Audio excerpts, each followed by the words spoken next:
ایک پیالہ دودھ حضور کے منہ لگانے کی برکت سے اس کے اندر اتنی برکت ہوئی کہ تقریباً 40 افراد خاندان کے موجود تھے.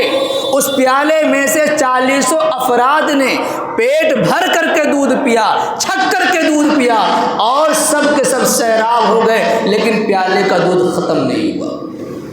یہ برکت دیکھ کر کے حضور پاک علیہ السلام کا جانی دشمن، حضور کا چچا کہے جانے والا ابو لہب، اس نے لوگوں سے کہا، اے لوگو، اے میرے خاندان کے لوگوں، یہ محمد جادوگر ہے، اس نے جادو کر دیا، ورنہ ایک پیالہ دودھ 40 افراد میں کیسے ہو سکتا ہے؟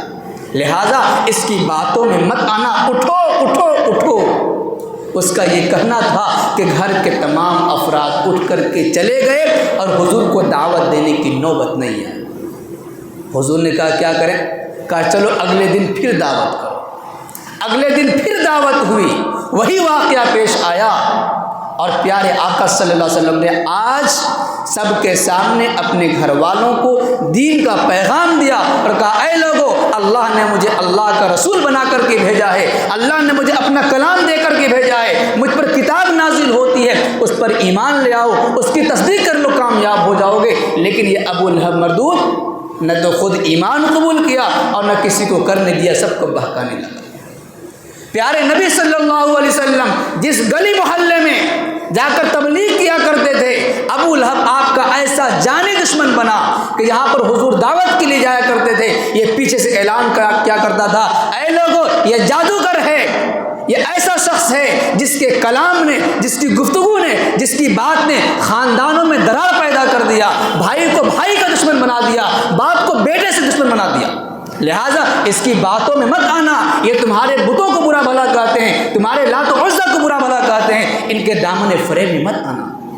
پیارے آقا علیہ السلام ایک طرف دین کی دعوت دے رہے ہیں، ان پیچھے پیچھے ان کا جانی دشمن، ان کا چچا ہے، لوگوں کو روک رہا. نوبت یہاں تک آئی کہ ایک مرتبہ حج کا موسم آ رہا ہے، پورے دنیا کے لوگ حج کرنے کے لیے مکہ شریف پہنچ رہے ہیں. میٹنگ ہوئی کہ محمد تو اپنا پیغام سنائے گا، اس کے پیغام کو سننے سے لوگوں کو کیسے بچایا جائے. میٹنگ ہوئی سرداران قریش کی، کہ مشورے میں بل پاس ہوا، ایسا کرو اپنے نوجوانوں کو اکٹھا کرو، انہیں سمجھا دو، اور جس راستے سے حاجی آتے ہیں آنے سے پہلے، انٹری سے پہلے ان تک یہ پیغام پہنچ جانا چاہیے کہ ہمارے اس شہر مکہ میں ایک محمد نام کا شخص ہے جس کے کلام میں، جس کی باتوں میں جادو ہے، اس کی باتوں کو مت سننا، اس کے پیغام کو مت سننا، کیونکہ تمہارے بتوں کی برائی کرتا ہے، تمہارے باپ دادا جس مذہب پر چلے آ رہے تھے اس کی برائی کرتا ہے، اس کی باتوں کو مت سننا.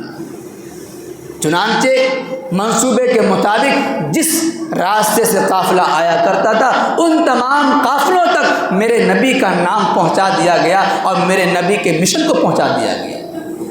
اگرچہ اس وقت اسلام لوگوں نے قبول نہیں کیا، لیکن ہر شخص تک یہ پیغام تو پہنچ ہی گیا کہ محمد نام کا ایک شخص آیا ہے جو نبوت کا اعلان کر رہا ہے اور دین کی دعوت دے رہا ہے، اللہ کی طرف لوگوں کو بلا رہا ہے.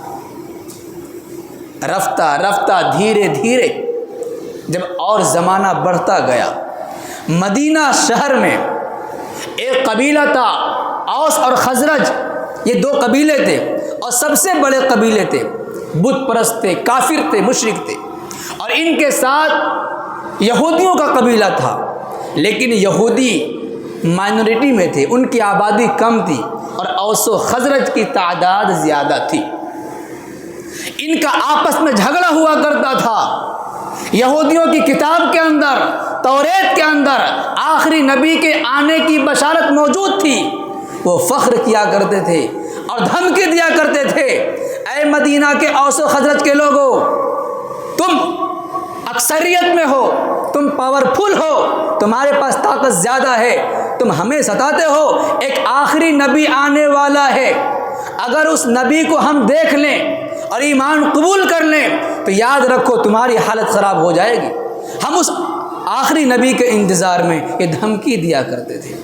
جب مدینہ کے اوس و خزرج کے لوگوں کو یہ بات معلوم ہوئی، یار آخری نبی آنے والا ہے، ایک نبی آنے والا ہے جس کے بارے میں یہ لوگ دھمکیاں دیا کرتے ہیں اور ان کی آمد کا انتظار کر رہے ہیں۔ مدینہ کے لوگ اگلے سال جب حج کرنے پہنچے، اتفاق سے انہی قبیلے کے پاس پیارے آقا علیہ السلام بھی اپنا پیغام لے کر کے پہنچ گئے۔ کہا ارے یہ تو وہی نبی ہیں جن کا نام لے کر کے مدینہ کے یہود ہمیں دھمکی دیا کرتے ہیں۔ اے لوگو، کیا ہی بہتر ہوتا کہ ان سے پہلے، یہودیوں سے پہلے ہم اس محمد پر ایمان لے آتے ہیں، ان کے پیغام کو فالو کر لیتے ہیں تاکہ اس فضیلت میں ہم ان سے بڑھ جائیں۔ کہیں ایسا نہ ہو کہ ہم پیچھے رہ جائیں اور یہودیوں کو معلوم ہونے کے بعد اس میں سبقت کر جائیں، وہ ایمان قبول کر لیں۔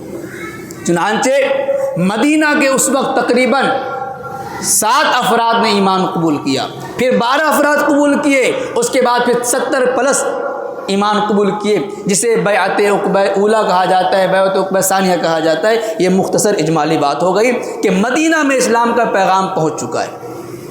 مکہ شریف میں پیارے آقا علیہ السلام دین کی دعوت دے رہے ہیں۔ اب حضور کی دعوت بھی عروج پر ہے، حضور کے ساتھی بھی کھلم کھلا دین کی دعوت دے رہے ہیں، اور حضور کے جانی دشمن بھی دشمنی پر تلے ہوئے ہیں۔ کسی کو رسی میں باندھ کر کے مارا جا رہا ہے، کسی کو سنگلاخ وادیوں میں گھسیٹا جا رہا ہے، کسی کو آگ میں تپایا جا رہا ہے، اور طرح طرح کی تکلیفیں دی جا رہی ہیں۔ صحابہ کرام پہاڑ کی طرح ان کا ایمان مضبوط تھا، انہوں نے اپنے آپ کو مرنا پسند کیا، مگر جس نبی کا کلمہ ایک مرتبہ پڑھ چکے اس نبوت کا انکار کرنے کی ان کے اندر ہمت نہیں ہوئی۔ بہرحال جب پریشانیاں دن بدن بڑھنے لگی، اللہ کی طرف سے ہجرت کا پیغام آتا ہے کہ اے نبی، اب آپ کے لیے ہجرت کا وقت شروع ہو جاتا ہے، آپ اپنے جانثاروں کو کہیے کہ تھوڑی سی راحت کی سانس لے لیں، مکہ کی سرزمین کو چھوڑ دیں اور کہیں پر جا کر کے ہجرت کر لیں۔ چنانچہ ہجرت کا پہلا واقعہ یہ پیش آیا کہ کچھ افراد پہلی ہجرت میں ملک حبشہ ہجرت کیے، دوسری مرتبہ بھی تقریباً 80 پلس ملک حبشہ ہجرت کرتے ہیں، اس کے بعد تیسری مرتبہ حکم ہوتا ہے کہ مدینہ میں ہجرت کرو۔ بہت اجمالی طور پر آپ کی خدمت میں پیش کر رہے ہیں جلدی جلدی۔ بہرحال پیارے آقا علیہ السلام کو مدینہ شریف جانے کا حکم ہوتا ہے۔ یا سوچنے والی ایک بات یہ ہے جو بہت اہم ہے کہ وہ مکہ کے لوگ جو ہمارے نبی کو ستا رہے ہیں، نبی کے ماننے والوں کو ستا رہے ہیں، انہی لوگوں کی امانتیں، انہی لوگوں کے پیسے، انہی لوگوں کے سامان ہمارے نبی کے پاس امانت کے طور پر رکھا ہوا ہے۔ جو لوگ ہمارے نبی کو قتل کرنے آ رہے ہیں، انہی لوگوں نے اپنے مال، اپنے پیسے اور سامان حضور کو دے رکھا کہ حضور آپ رکھیے، کہیں چوری نہ ہو جائے۔ حضور پاک علیہ الصلوۃ والسلام دوپہر کی گرمی میں حضرت صدیق اکبر کے پاس پہنچتے ہیں اور پیغام سناتے ہیں کہ اے ابو بکر، اللہ نے ہجرت کا حکم دے دیا ہے، اب مکہ شریف چھوڑنے کی گھڑی آ چکی ہے، ہمیں مدینہ جانا ہے۔ پہلے سے چیمی گوئیاں شروع ہو چکی تھی، دیکھا کہ کبھی 70 کبھی 80 لوگ مدینہ چھوڑ رہے ہیں، اس کا مطلب یہ ہے کہ بہت جلد یہاں سے لوگ چھوڑنے والے ہیں۔ مکہ والوں نے میٹنگ کی کہ کیسے روکا جائے، محمد کے پیغام کو کیسے بند کیا جائے، کیسے کچلا جائے، اور اسے شہید کر دیا جائے۔ نعوذ باللہ، شہید کرنے کا منصوبہ بنتا ہے۔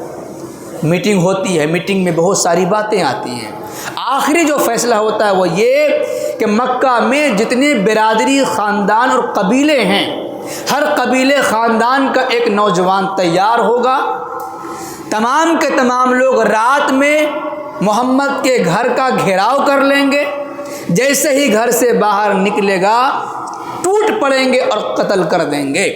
یہ منصوبہ پاس کر لیا گیا، بنا لیا گیا۔ حضور پاک علیہ الصلوۃ والسلام کو حکم دیا گیا کہ آپ راتوں رات نکل جائیں۔ حضور نے اپنی جگہ پر حضرت علی رضی اللہ تعالی عنہ کو حکم دیا کہ تم سو جاؤ میرے بستر پر، اور فلاں فلاں کا نام لکھا ہوا ہے، یہ فلاں فلاں کی امانتیں ہیں، ان امانتوں کو واپس کر کے تم مدینہ آ جانا۔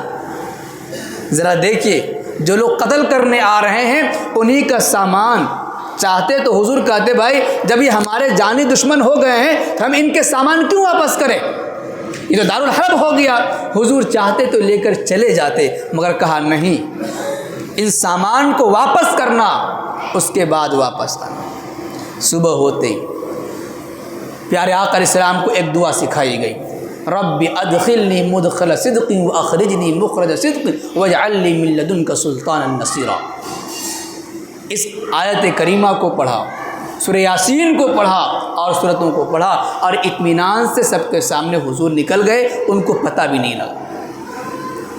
ان لوگ انتظار میں ہیں کہ کب نکلیں گے کب نکلیں گے. جب نکلتے تو معلوم ہوتا ہے کہ حضرت علی نکل رہے ہیں رضی اللہ تعالیٰ. بہرحال اس طریقے سے حضور پاک علیہ السلام کو اللہ رب العزت نے جانی دشمنوں سے بچا کر کے نکالا.